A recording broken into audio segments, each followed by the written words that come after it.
নমস্কার বন্ধুরা, কেমন আছো সবাই? মামনির রূপকথা নতুন একটা ব্লগে তোমাদের সবাইকে স্বাগত। আর আজকে আমি সকালে ঘুম থেকে উঠি আগে লাড্ডুকে স্নান করিয়েছি। লাড্ডু কদিন ধরে খুব কষ্ট পাচ্ছিল, ছটফট করছিল, ওই জন্য আমি লাড্ডুকে আগেই স্নান করিয়ে দিলাম। ও কেমন নিশ্চিন্তে ঘুমাচ্ছে দেখো।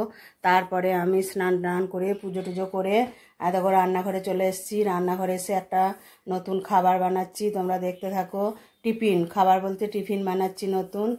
আমি দেখো কড়াইয়ে তেল দিয়ে কালো জিরে আর তোমার কারি পাতা ফোড়ন দিয়ে আর এইটা গ্রেট করে রেখেছিলাম পেঁয়াজ আর ফুলকপি দিয়ে সেইটাকে আমি ওই চপারে চপ করে রেখেছিলাম, গ্রেট বলতে চপারে দিয়ে এটা দিয়ে দিলাম। খুব ছোট ছোট বেশ কুচো কুচো হয় তো, আর একটু টমেটোও দিয়েছিলাম ওর মধ্যে। আর এটা আমি তোমার গাজরটাকে এরম করে আমি গ্রেটারে গ্রেট করেছি গাজরটাকে, কারণ বাড়িতে এখন আলুটা খুব কম খাওয়া হচ্ছে। সেই জন্য, আর হাজবেন্ড তো সুগার আছে, ও তো আলু খায় না, নাহলে এটা আলু দিলেও আরও ভালো হতো। আমি এইভাবেই করছি সবজি দিয়ে শুধু। আর এটা আমি পুর হিসেবে করছি। তোমরা দেখো আমি কি বানাচ্ছি। একটা নতুন নতুন খাবার বানাচ্ছি, আমার মনে হলো এটা বানাই। এটা বানালে প্রতিদিনই তো হয় লুচি পরোটা রুটি মুড়ি এইসবই তো খাওয়া হচ্ছে, ওই জন্য এটা আমি একটু অন্যভাবে বানাচ্ছি। দিয়ে এটা আমি দেখো তোমার গোলমরিচ গুঁড়ো দিলাম, একটু ধনে জিরে গুঁড়ো দিলাম, আর একটু হলুদ গুঁড়ো দিলাম, দিয়ে তোমার ওইটাকে নাড়াচাড়া করে একটু ঢাকা দিয়ে দিলাম। কোনো জল টল দেবো না, একটু লবণ দিলাম, কোনো মিষ্টিও দেবো না। আর এই ধারে আমি চা বসিয়ে দিচ্ছি, কারণ এখন তো চাটাও খাওয়া হয়নি না, দিয়ে চাটা বসিয়ে দিয়েছি। আর সকালে তো লিকার খাই, তোমরা সবাই জানো। সকালে বলতে লিকার বলতে সবাই খায়, আমি একা নয়, আমার বাড়ির সবাই লিকার চা খায়। আর আমার কাজের মেয়ে চা খায় না, ওকে একটু মানে শরবত দিই, ওই নুন চিনি জল করে ওকে একটু দিই লেবু দিয়ে। যাই হোক, দেখো সুজিটা আমি মানে 2 কাপ সুজি নিয়েছিলাম, দিয়ে আর 1 কাপ দই দিয়ে আমি সুজিটাকে মানে ভিজিয়ে রেখেছিলাম। দিয়ে দেখো সুজিটা কি সুন্দর স্মুথ করা হয়ে গেছে। দিয়ে এটা আমি তোমার এই মিক্সির জারে আমি এটা একটু মানে পেস্ট করে নেবো। এতে আমি এখন কিছু দেবো না, এটা একটু জল, একটু বাটিটা ধুয়ে জল দেবো, কারণ এটা শক্ত হয়ে গেছে তো। দিয়ে এটা আমি একটু পেস্ট করে নেবো। দেখো আমার মিক্সিতে বসিয়ে এবার পেস্টটা করব। পেস্টটা করে নিয়ে তারপরে তোমার আমি ওতে কি কি দেবো দেখো। দেখো ঢেলে নিয়েতে কি সুন্দর পেস্টটা হয়েছে, দেখেছো একদম স্মুথ হয়ে গেছে। কারণ অনেকক্ষণ প্রায় আধ ঘন্টা লাড্ডুকে স্নান করানোর আগে আমি ভিজিয়ে দিয়ে গিয়েছিলাম, মানে ঘুম থেকে উঠেই বলতে পারো। দিয়ে দেখো কি সুন্দর, যত ভিজবে না এটা খেতে তত বেশি ভালো লাগবে, কারণ সুজিটা তো ভিজতে হবে বলো। দিয়ে ওতে আমি একটু নুন হলুদ একটু লঙ্কা গুঁড়ো দিলাম। দিয়ে তারপরে দেখো কড়াইয়ে একটু তেলটা ব্রাশটা আমি খুঁজে পাচ্ছি না বলে খুন্তি করেই বুলিয়ে দিলাম। দিয়ে দেখো জল দিয়ে আমি একটু মুছে দেবো, কারণ তেলই লাগে না, মানে একদম অয়েল ফ্রি, যা বলতে পারো একদম অয়েল ফ্রি খাবার। দিয়ে দেখো এরমভাবে দেবো, মানে ধোসা টাইপের আর কি, যেটা বলতে চাও। দিয়ে ভেতরে পুরটা দেবো, আর কি সুন্দর হয়েছে দেখো, কালারটা এসেছে, একটু হলুদ দিয়েছিলাম না, ওই জন্য কালারটা খুব সুন্দর এসেছে। দিয়ে এই পুরটা মাঝে দিয়ে আমি উল্টে পাল্টে নেবো। আমি ওই মানে নামমাত্র একটু তেল দেবো, তেল সেরকম দেবোই না, কারণ তোমাদের বললাম এটা অয়েল ফ্রি একদম। তোমরা বানিয়ে খাবে, দেখবে খাবারটা খুব, আমরা মানে তৈরি করে মানে আগে একদিন খেয়েছি, তারপরেই এটা আমি আবার নতুন করে বানাচ্ছি। কারণ আমি কোনো কিছু তোমাদেরকে দেখানোর আগে আমি টেস্ট না করে তোমাদেরকে দেখাই না, ওই জন্যে আমি তোমাদেরকে আগে একদিন তৈরি করে খেয়ে দেখে তারপরে এটা বানিয়ে তোমরা করে খেয়ে দেখবে, দারুণ হয় এটা। দেখো কি সুন্দর হলো, দেখেছো। কিন্তু আমার আবার ওই মানে যেটা আমি মানে সবজিটা বানালাম ওইটা দিয়ে আবার খাবে না, ওকে শুধু প্লেন করে দিতে হবে, ওকে দুটো শুধু প্লেন করে দেবো। আর এটা প্লেন খেতেও ভালো লাগবে, কারণ এটা তো অন্য কিছু না, সুজি। আর এর মধ্যে ওই যে বললাম তোমাকে একটু হলুদ গুঁড়ো একটু গোলমরিচ গুঁড়ো একটু লঙ্কা গুঁড়ো এইসব দিলাম, বেশ মানে ভালো লাগছে দেখতো। আর কি সুন্দর তাওয়াতে হচ্ছে, দেখছো একদম গোল হচ্ছে, একদম লেগেও যাচ্ছে না, ব্যাটারটা একদম মানে ঠিকঠাক হয়েছে একদম, যে খুব বেশি পাতলা হয়েছে কি বেশি মোটা হয়েছে সেই সব না, দারুণ হয়েছে এটাকে।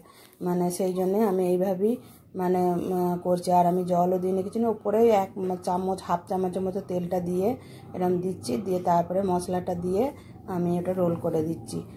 খেতে দারুণ মানে হবে, তোমরা দেখো খেয়ে দেখো। আর তোমরা আলু দিতে পারো, আমাদের ঘরে কেউ আলু খায় না বলে আমি আলু দিচ্ছি না, কারণ আমার হাজব্যান্ড খাবে আমার মেয়ে খাবে, ওরা আলুই খাবে না, ওই জন্য আমি আলু দিই না। আর এটা দিয়ে বেশ ভালোই লাগবে, কারণ গাজরটা আছে তো, গাজরটা একটু মিষ্টি মিষ্টি পাড়া ধরো, আর ওর সঙ্গে পেঁয়াজ আর ফুলকপি দিয়েছি, বেশ ভালোই লাগছে। তাহলে এরপর ওদিকে ডাকি দিয়ে একজন খাবার দিয়ে দিই। কারণ এই একটা একটা করে করতে অনেকটাই দেরি লাগে, কিন্তু তাড়াতাড়ি হয়েও যাচ্ছে, যে খুব বেশি দেরি লাগছে তা না। সরু চাকলি করলে কিন্তু খুব দেরি হয়, তখন চালের গুঁড়ো থাকে তো।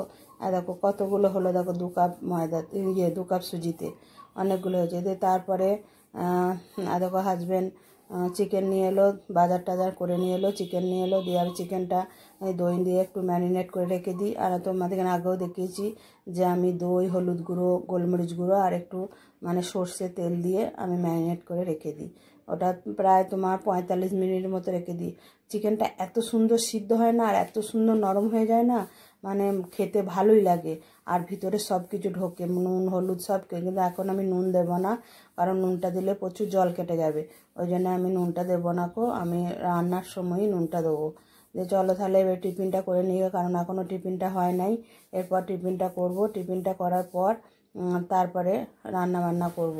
কারণ আজকে সকাল থেকেই মানে এত পরিশ্রম হচ্ছে বলবার না, খুব পরিশ্রম হচ্ছে। আর আমি করব না তা কে করবে বলো? মানে এটাই তো আমাদের জগৎ।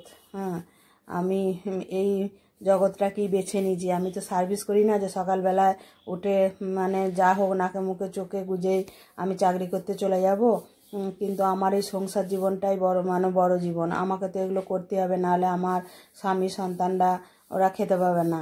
হ্যাঁ, আমি না যদি করি। আর দেখো উচ্ছে ভাজছি, আর ওই শাকগুলো দেখছো, ওইগুলো আমার ছাদেতে হয়েছিল জানো তো। আমি যখন কাশ্মীর গিয়েছিলাম তখন কিছু বীজ ছড়িয়ে দিয়ে গিয়েছিলাম, কিন্তু আমার মেয়ে তো আর কেটে খায়নি। গাছগুলো এত বড় বড় হয়ে গেছে না, বিশাল বড় বড় হয়ে গেছে। মনে হচ্ছে না ওগুলো পুনকার শাক, মনে হচ্ছে ডাঁটার শাক যেন।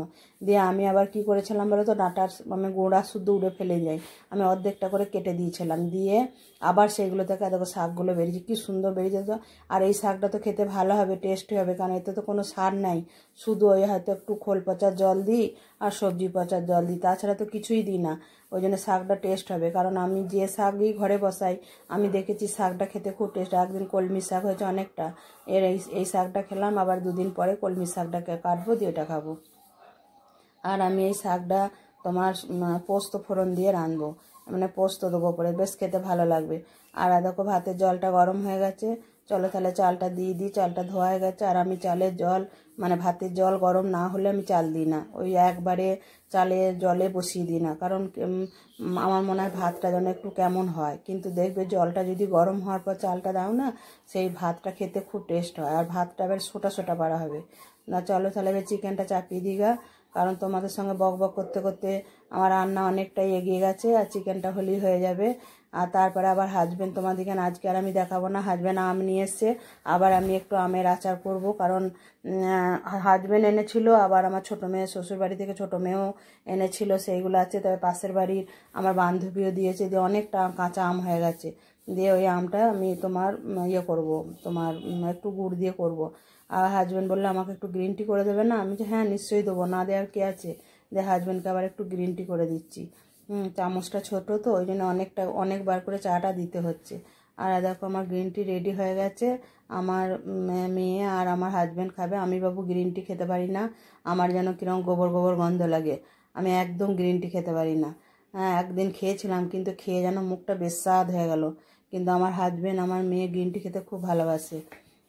আর দেখো তোমাদের সাথে কথা বলতে বলতেই আমার মশলাটা কষা হয়ে গেল। এবার আমি চিকেনটা দিয়ে দেবো। আর মশলাটা ভালো না কষলে না চিকেনটাও মানে দিয়ে মানে ভালো হয় না, তখন মশলা মশলা গন্ধ বেরোয় তো।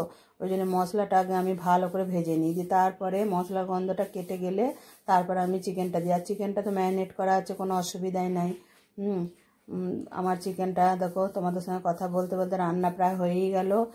মেয়ে বললো মা আমি একটু কষা খাবো, আমাকে তুলে দেবে? আমি বললো তাই দেবো, রুটি দিয়ে খাবে। আর আমাদের জল দিয়ে দেবো। আবার হাজব্যান্ডের জন্য অল্প মশলা আর একটু 4 পিস চিকেন তুলে নিয়ে ওকে আবার আলাদা করে গোলমরিচ দিয়ে ফুটিয়ে দেবো। আমার রান্নার প্রচুর ঝামেলা জানো তো, আমি এক রকম করে রান্না করতে পারি না, মানে এই রান্নাটাই আমাকে 3 রকমভাবে করতে হবে। মানে একটা রান্না সব সময় 2 রকম 3 রকমভাবে করতে হয়। কি করব, কিছু তো করার নাই।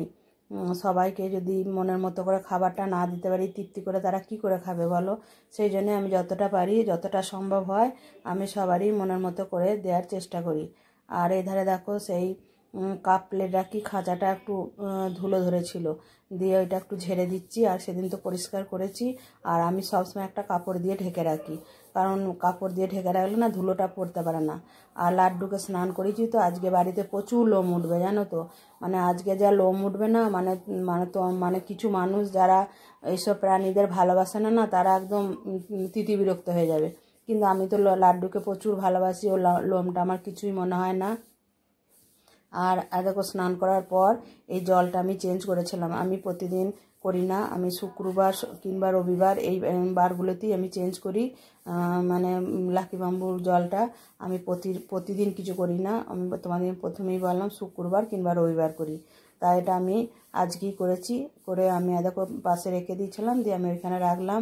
আর ফুলদানিটা একটু ঝেড়ে নিই, বললাম না লাড্ডুর আজ লোম উঠবে, যে প্রচুর দেখো লোমগুলো খালি লেগে যাচ্ছে, আর আমি সমানে খালি ঝেড়ে যাচ্ছি। কি করব বলো, কিছু তো করার নাই। ওরা আজকেই ওঠে, কিন্তু কাল থেকে আর উঠবে না। মানে আজকে স্নান করানোর পর তবুও ওকে ছাদেতে পুরো মানে চিরুনি দিয়ে আঁচড়ে অনেক লোম তুলে ঠিক করে দিলাম, কিন্তু তবুও লোমটা উঠছে। কী করব, এবার আমাকে তো একটু পরিশ্রম করতেই হবে, কিছু করার নাই।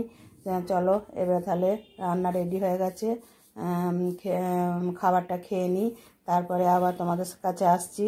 আর দেখো ছাদে চলে এসেছি, লাড্ডু কেমন খেলা করছে দেখো। তাহলে আমার ভিডিওটা আমি এইখানেই শেষ করছি। তোমরা ভালো থাকবে, সুস্থ থাকবে। আবার পরের দিনে নতুন একটা ব্লগ নিয়ে তোমাদের কাছে আসছি। Tata, bye bye. আর আমার লাড্ডু কেমন খেলছে তোমরা একটু দেখো।